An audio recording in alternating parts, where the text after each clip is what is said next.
Motorcyclists love farkles. It's just a fact. Half the time it seems like a rider buys a bike just so they can continue to throw money away on even more modifications and accessories. So let's talk about 7 overpriced motorcycle accessories you really don't need. Let's get into it. We're gonna go ahead and rustle some feathers right off the bat, but you don't need a full system exhaust on your bike. I understand, certain motorcycles are limited in their ability to use a simple slip-on exhaust, as the mid-pipe, catalytic converter, and muffler are all jammed into one solid bread box that's welded to the headers and lives under the bike. I've experienced this countless times on many different bikes, and I even installed a full system on our recent GSX 8R giveaway bike. So do as I say, not as I do. But more often than not, a full system exhaust just really isn't worth the amount of time and money it takes. To replace the headers, mid-pipe, and muffler and then get it properly tuned will honestly net a pretty insignificant amount of power gains for the average street rider, because unless you're riding a 400, the speed and performance of your bike is likely limited to your own ability as a rider. If you've truly outgrown the ability of your bike, it is probably more advisable to just sell it and purchase a faster or more capable motorcycle instead of installing a full system to eke out marginal gains. Of course, riders of all types love hearing the sound and character of a good aftermarket exhaust on a motorcycle. But if you have the ability to install just a simple basic slip-on, it's probably the best avenue to enhance the sensory experience of your machine. You might also shed a few pounds, and you might be able to detect an extra half horsepower from the trusty old butt dyno, and it might be a little bit more smooth on the power curve with the flash. With just a slip-on, you don't need a tune, which makes it way cheaper to install as well. But truthfully, if you're trying to improve the throttle feel of your bike, an ECU flash with a slip-on exhaust will benefit your experience just as well as a full system will, at much lesser expense and way less work. That's why on my personal desert sled, I have a slip-on and a flash. It just makes it easier. Since we're at the top of the video, there's no better time than now to dog on Harley riders. They've been in the news quite a bit lately. You might have seen them putting up a stink about certain things. Can't mention them on this video because who knows what'll happen. But Harley riders buy accessories like they're going out of style, and because they're designed for Harley riders, aka dummies with deep pockets, they're always going to cost way more than they ever should. Did you catch the inaugural Yami Noob livestream where I opened up the Harley Davidson Hog Blaster during the mystery box segment? This motorcycle drying device is literally just a $150 hair dryer overbuilt with military surplus parts.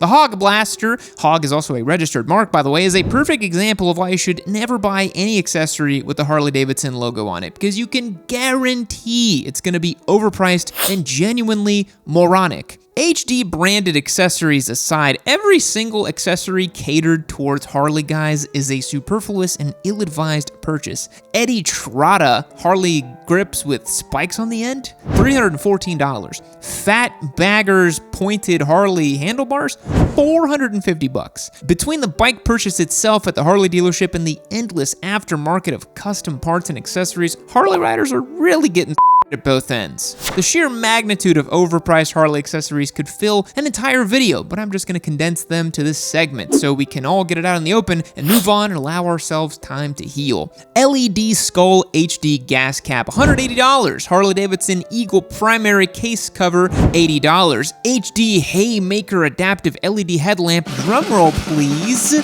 $903 for a headlight. Your motorcycle comes with a headlight from the factory. Who is buying this crap? All right, I'm getting tired of looking at Harley junk. Moving on. Okay, do you know what else is kind of a ridiculous cash grab? Motorcycle-specific cleaner or detailing kits. You know what does a perfectly adequate job of cleaning a motorcycle? Dish soap, a bucket of water, and a sponge. Even if you sprung for the finest of 5-gallon buckets, you could get everything you need to wash your motorcycle for like $12. I know I said I was tired of ragging on Harley, but they even sell an HD branded bike wash bucket for $47. It's a bucket. It's literally a 5-gallon bucket that they slap their logo on and then charge 12 times as much as a bucket should cost. I think they're to blame for our inflation crisis. Can we get some price controls on Harley Davidson? And HD simps are so orange-pilled that this $50 bucket actually has an average 4.15 out of 5-star rating. It's like the lawyers and dentists that buy Harley Davidsons have never actually washed anything in their life and don't understand that a bucket is in no way proprietary technology. Wow.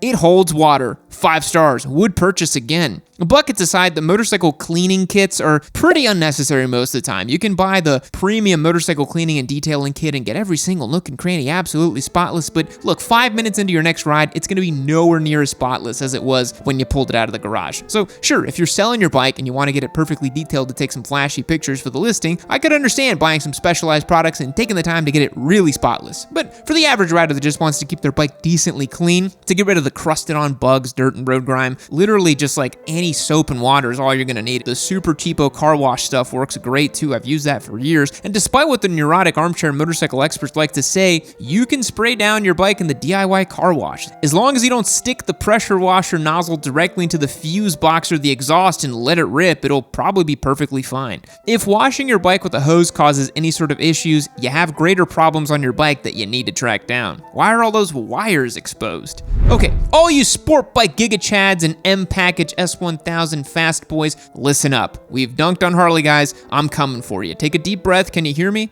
Okay, good. You don't need any carbon fiber on your motorcycle. I'm sorry, I said it. You just don't. If you have infinite money at your disposal, then do whatever the hell you want. I'm not talking to you, but for the normal street rider and even track day enthusiast, you just don't need to spend money on virtually anything carbon fiber. Every experienced motorcycle racer will say you're better off just losing some weight than spending money to save 5 to 10 pounds on your bike. I understand in the upper echelons of motorcycle racing like MotoGP, I'm a huge fan, every gram counts. But for pretty much everyone else, carbon fiber is more of a flex than an actual advantage. For 99.9% of riders, it's quite literally just a waste of money. And if you're riding your bike on track and anticipating pushing the limits of both your bike and your abilities, some sort of wreck is kind of inevitable. So shelling out money for carbon fiber that may ultimately be ruined if you go down during a lap is just going to end up being a totally sunk cost. As far as carbon fiber parts go, carbon fiber wheels make the most noticeable difference in how a motorcycle feels and performs, and for some diehard track day riders, it may be worth that expense if money is not much of a concern. But for any motorcycle that is ridden on the street, a decent pothole can decommission your carbon fiber wheels in an instant, as they're way more fragile than other materials. For most carbon fiber parts, the extra cost does not directly translate to improved performance. In the case of carbon fiber wheels, they can actually become a disadvantage for street use, and they're certainly not worth the money for a vast majority of motorcyclists. Time is running out to win the MT09 SP giveaway bike we have on yammynoob.co. September 13th is the very last day you have to get entered, so don't miss your chance to win. I highly recommend you become a member so you get access to all the benefits of our membership program, and you'll also get the ability to stack up your entries and apply them to our giveaway bikes. If you become a member now, you can get entered for the MT09 SP giveaway and then our next giveaway bike starting just a few days later. And trust me, it's a brand new bike that you're not going to want to miss because so many of you have been mentioning it in the comments. So go and check out the Yamaha MT09 SP giveaway on yammynoob.co and don't miss your chance to get entered to win. September 13th is the very last day to get entered.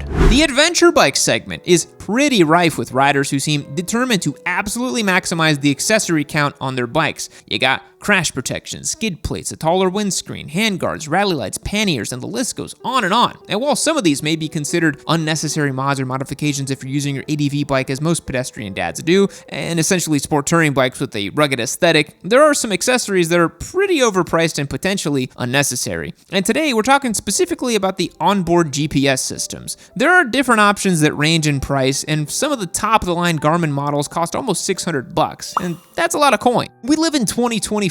You can get a rock solid phone case and a handlebar mount with a vibration dampener for a fraction of the cost. And certain touring or adventure models even have Apple or Android CarPlay built into the dash that can run navigation from your phone without the need for a handlebar mount or an aftermarket GPS system. Now look, I certainly understand there's situations in which a GPS unit may come in handy, like when you're outside a cell service, but I think it's one of those purchases that you shouldn't feel like you automatically need because all the ADV dorks have them on their bikes. Wait until you've experienced a situation in which a GPS could actually have made your life noticeably easier. And in regards to cell service, you can download maps on your phone that work without being connected to a network. And there are different apps you can use that download trail maps or other specific routes that may not be found on Google Maps by default. So the case for a dedicated GPS is a little far-fetched for me, but I don't know. I'm only newly a father. Maybe I haven't caught on to the tech farkle bug yet. Maybe even more useless than a GPS system are those weird aftermarket Chinese CarPlay tablets you put on your motorcycle. I really don't understand the allure of that. Just mount your phone to the handlebar, and if you need maps or to control your music, I don't need a whole extra screen that requires cables to be routed and connected to everything. It's a little bit much for most normal motorcycle riding. And in my research today, I found an overpriced accessory that may rival the Harley motorcycle wash bucket and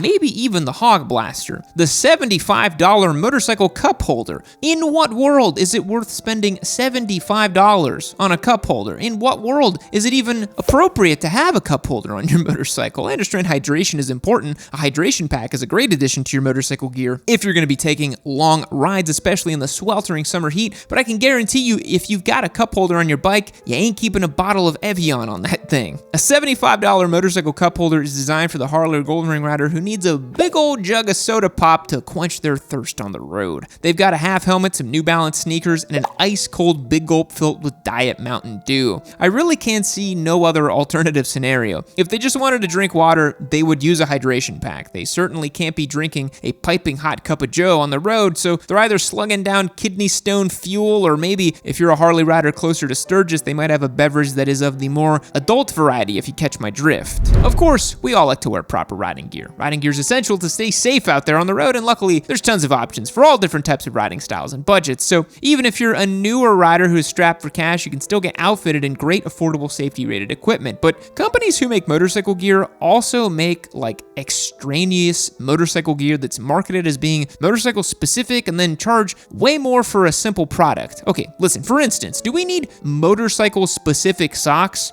or motorcycle-specific compression shorts? Look, I ride on track, and you have a tracksuit, a good underlayer is essential. But when it comes to normal riding, does a $70 Climb t-shirt offer any real advantages compared to any normal dry fit athletic shirt you can get for $20 at any big box store in America? I understand motorcycling forces you out in the elements, and on long days in the saddle, you want to be comfortable in a breathable, moisture-wicking fabric, or if you're riding in cold weather, a thermal underlayer will help your body maintain temperature, but these are all garments that exist outside of motorcycling and can be had for a fraction of the cost. Like, why is BMW selling Motorrad branded compression shorts for $45? Is that something we need when you can buy normal compression shorts in bulk for the same price? Or even better are the motorcycle specific high-vis vests that cost anywhere from $60 to $150 and offer nothing beyond high visibility fabric. If high-vis is a priority to you, you can buy a work vest on Amazon for $6 and throw it over your normal riding jacket. When it comes to real gear like jackets, boots, and riding pants, it's a totally different story, obviously. These pieces of gear are designed specifically for safety, comfort, and convenience when riding a motorcycle. But these underlayers and random motorcycle gear accessories are a little ridiculous when they serve the exact same function as a universal athletic garment, but demands triple the cost because they're advertised as being motorcycle specific. So what do you guys think? I'm curious to know what accessories or products you guys think are overpriced or unnecessary.